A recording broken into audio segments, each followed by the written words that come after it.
O Caleidoscópio está de volta ao vivo. No programa de hoje temos um bate-papo sobre atualidades no Enem. Na reta final, que tal uma revisão, hein? Qual conteúdo que pode cair envolvendo questões aí cotidianas? É bom ficar ligado aos detalhes, gente. A nota do Enem é usada como critério aí de acesso à educação superior em várias instituições. E uma boa pontuação é o que pode fazer aí a diferença. Tem dúvidas ou comentários? Mande pra gente pelo Twitter, Facebook, Instagram ou então WhatsApp. Ainda dá tempo, hein? Ô, Thiago, vamos lá, né? Falar um pouquinho sobre as ciências da natureza. O que a gente pode esperar de conteúdo atual, já que estamos aqui falando sobre atualidades, né? Nessa área. Bom, dentro da biologia, principalmente, eu acho que o carro-chefe do Enem é ecologia, né? Eu posso esperar mais ou menos aí umas 4, 5 questões de ecologia dentro da área de biologia. E um tema que foi muito recorrente ano passado e esse ano é a questão da crise hídrica. Então, eu acho que dentro de ciclos biogeoquímicos, a gente deve ter alguma coisa sobre o ciclo da água. Né? Relacionando também, por exemplo, impactos ambientais. Impacto ambiental sempre cai no Enem, né? Principalmente como forma de conscientização. Então, acho que o estudante pode esperar bastante sobre impactos ambientais, ciclo da água, alguma coisa sobre fundamentos de ecologia, teias, cadeias alimentares. Poluição de uma forma geral. Poluição de uma forma geral. Existe um tema que chama bioacumulação dentro da biologia, que envolve teias e cadeias alimentares e poluição, né? Metais pesados, inseticidas e tudo mais. Outro ponto interessante dentro do Enem, que cai bastante, dentro da biotecnologia. DNA recombinante, clones transgênicos. Então, isso sempre cai no Enem alguma questão. Né? E a forma como isso é cobrado, né? Da mesma forma como eu peguei aqui com a Jaqueline, a forma que isso é cobrado une outras disciplinas também? Como é que esse conteúdo faz relação com um tipo de leitura de mundo? Como é que é isso? Sim. Trabalha muito, às vezes, pegando conteúdos da química ou da física, né? Já que o Enem tem essa interdisciplinaridade. E o mais interessante é que na prova de ciência da natureza, o Enem gosta muito de colocar recursos além do texto. Então, um gráfico, um esquema, uma interpretação de imagem. Inclusive, existe até uma habilidade dentro da matriz de habilidades e competências do Enem, que envolve a leitura de outras formas de linguagem, não sendo texto, e a relação entre essas formas. Legal. Luísa, você usa que tipo de exercícios, né, para praticar, para treinar essas habilidades também, né, extratextuais? Bom, eu uso o aplicativo Prova. Usa aplicativo, uso. Conhecia o app Prova? Sim, eu já usei também. Olha que muito legal. Bom. E esses aplicativos ajudam muito, porque você simula várias coisas dentro da prova. Você pode simular seu tempo, você tem disponível todas as questões do Enem antigas. Eu também uso pegar as questões do Enem antigo, refazer não só do Enem, outros vestibulares também. Legal. E questão de charge, tem muita charge no Enem. E aí é importante pesquisar sobre o que a charge pode mostrar em tal questão como ciências da natureza, ciências humanas, tem muita questão de quadrinhos, charges, textos, hipertextos. Legal. Rafael, no caso desses estudantes, né, que buscam o aplicativo, que buscam treinar, essas questões que vocês trabalham no aplicativo são só questões do Enem? Não. Ou vocês desenvolvem também algo parecido? Como é que funciona? Olha, no nosso banco de questões, a gente tem itens, né, do Enem, de Enems antigos, e também itens próprios nossos, que a nossa equipe pedagógica faz, que é do Web Prova, né? Então, se o aluno tem lá questões de outros vestibulares mais tradicionais, de Enems antigos e questões nossas mesmo. As questões do Enem também, ao longo do tempo, elas sofreram umas modificações, né? A prova do Enem mudou, né? O Exame Nacional do Ensino Médio foi criado, na época lá era o PSDB ainda no governo, Paulo Renato, ministro, e ele foi criado para uma funcionalidade. Em 2009, com o Haddad, que hoje é prefeito de São Paulo, mudou agora para ser uma prova que não apenas avalia o ensino médio das escolas brasileiras, mas também para ser uma porta de entrada para o ensino superior.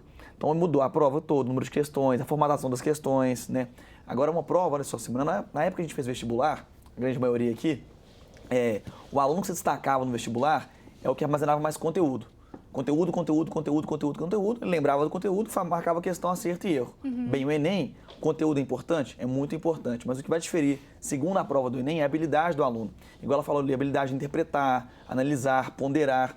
Eu tenho na matriz do Enem 30 habilidades por área do conhecimento. Eu tenho que interpretar, raciocinar, criticar, consultar, inferir, concluir, eu não tenho que decorar, entendeu?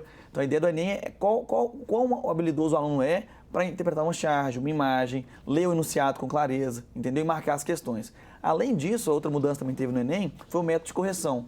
A gente fez vestibulares, a gente é avaliado pelo método tradicional, acerto e erro. Acertei 50 em 100, 90 em 100, etc. O Enem é outro método, TRI, Teoria de Resposta ao Item. Isso, que é nós explicamos essa teoria aqui na segunda-feira. Na segunda-feira, que é bem mais complexa e tal. Então teve essa mudança também. Então teve a prova mudou, o número de questões mudou e o método de correção também mudou da prova. Legal. Esses 2 anos. E a Jaqueline tinha colocado aqui pra gente a questão assim, né, dos textos, a presença desses textos. Lidar com esses textos nas provas, assim, Jaqueline, pode ser um complicador até para o aluno, porque ele tem uma média ali de 3 minutos, né, para lidar com a questão do tempo.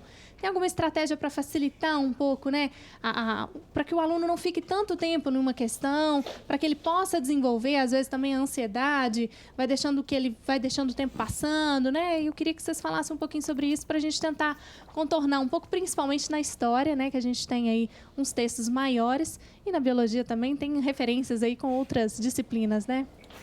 Eu acredito que a primeira coisa é a leitura, como a gente já mencionou, né? O aluno que lê, ele tem uma leitura constante, ele tem a habilidade de leitura mais rápida, né? Porque isso é um aprendizado, você não nasce já sabendo ler, você constrói a leitura no processo acadêmico, né? Que você vai passando ano após ano nesse processo de aprendizado. Isso já é um fator favorável, né? Porque um aluno que lê muito, ele vai ter mais facilidade de ler o texto que foi apresentado. Eu sempre digo aos meus alunos que quando eles se deparam com uma questão onde o texto é longo, ele não deve desprezar o texto de forma alguma, né? Porque tem a ideia errônea de que o texto só é, na verdade, uma alegoria. Não é. O texto, ele faz parte da questão e é esse o objetivo do Enem, que ele não esteja ali só como uma alegoria, né? Um apêndice. Então, ele tem que lê-lo. Se ele lê e realmente não conseguiu entender, eu sugiro que ele passe para a próxima questão. Por quê? Porque se ele tem 2 a 3 minutos para fazer cada questão, se ele fica ali 10 minutos, 6 minutos numa questão que ele está tendo dificuldade, ele está deixando de fazer outras que ele poderia fazer e que ele saberia fazer, enquanto ele ficou perdendo tempo com aquelas. Eu sempre sugiro também que, ao fazer essa leitura, se ele teve dificuldade, ele marque na capa da prova o número da questão que ele pulou, para que ele depois não fique folheando, ele perde tempo. Então, a estratégia do tempo ela é fundamental, você colocou muito bem. Por quê? Porque ali é correr contra o tempo mesmo, ele não pode perder tempo. Então, se ele perde tempo, ele deixa de fazer questões que ele saberia fazer e fica depois folheando a prova em busca daquela questão que largou para trás. Então, é sempre bom colocar na frente. E, voltando ao que ela mencionou a respeito das charges, eu acho que é uma outra leitura que o aluno também tem dificuldade. A gente tem percebido que um dos maiores erros dos meninos são exatamente quando aparece uma charge, quando aparece gráficos, mapas, outros elementos, então dificultam. Dificultam. Mas a charge, principalmente, por quê? Porque a charge ela faz sempre alusão a um fato. Se ele não conhece o contexto histórico, seja atual, seja do passado, ele vai ter dificuldade. E também as pessoas. Então, eu falo com os meninos assim, parece uma imagem de Hitler, tudo bem, ele vai saber uma charge porque ninguém, na tua conjuntura, não desconhece essa imagem. Mas se é uma imagem outra que ele não tem familiaridade, ele não vai ter como reconhecer a charge, porque a charge está relacionada, né, a fatos. Né? E só fazer uma ponte com a fala do Rafael, eu acho que essa questão da prova hoje, ela realmente mudou, né? Principalmente os 2 últimos anos, eu acho que ela ganhou um perfil mais consistente em termos de conteúdo mesmo, não que ela seja conteudista, mas ela tem um conteúdo. E eu acho, sim, que não tem que decorar, né? Tanto que essa não é uma habilidade pedida, mas o aluno tem que saber que ele tem que memorizar, né? Então, não dá para ele poder falar de Revolução Francesa ou se deparar com uma questão sobre a Revolução Francesa, você não sabe o momento que ela aconteceu. Então, eu acho que a história ela não pode abrir mão de 3 elementos que são fundamentais, né? Que é o tempo, o espaço e o sujeito. Legal, muito bom. Vamos dar uma pausa aqui para mais música, gente? Vamos lá? E depois a gente continua com mais papo, mais dicas. Tem muita coisa boa hoje por aqui. Vamos lá de música, então? Vamos lá, meninos? O que vocês vão mandar aí pra gente? Nós vamos tocar uma música que chama Mané Money. Aí, vamos lá, do mais um Emerson trabalho. Alves, Legal. Paulo Antônio, Alexandre Mestiço, a versão do Vamos lá, Vicente. então, mais Vambora. um trabalho Nem Secos hoje no Caleidoscópio.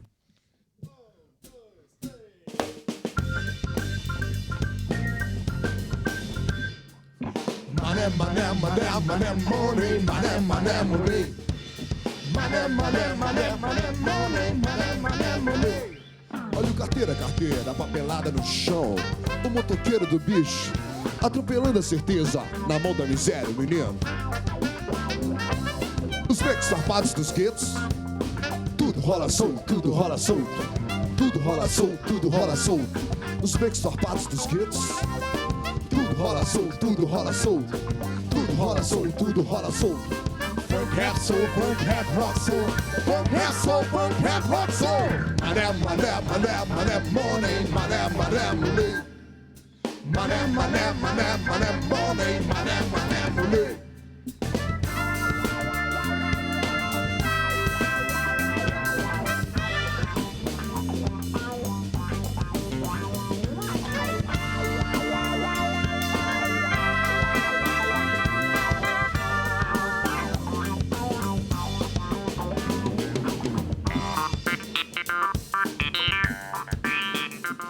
Se o morro invadisse a cidade, feijão preto no prato, nego na universidade. Se o morro invadisse a cidade, feijão preto no prato, nego na universidade. Mas o pretinho não pôde estudar, a sua cultura era bala, a sua cultura era bala. Tiro no morro, tiro no morro, tiro no morro, tiro no morro, tiro no morro, tiro no morro, tiro no morro, tiro no morro.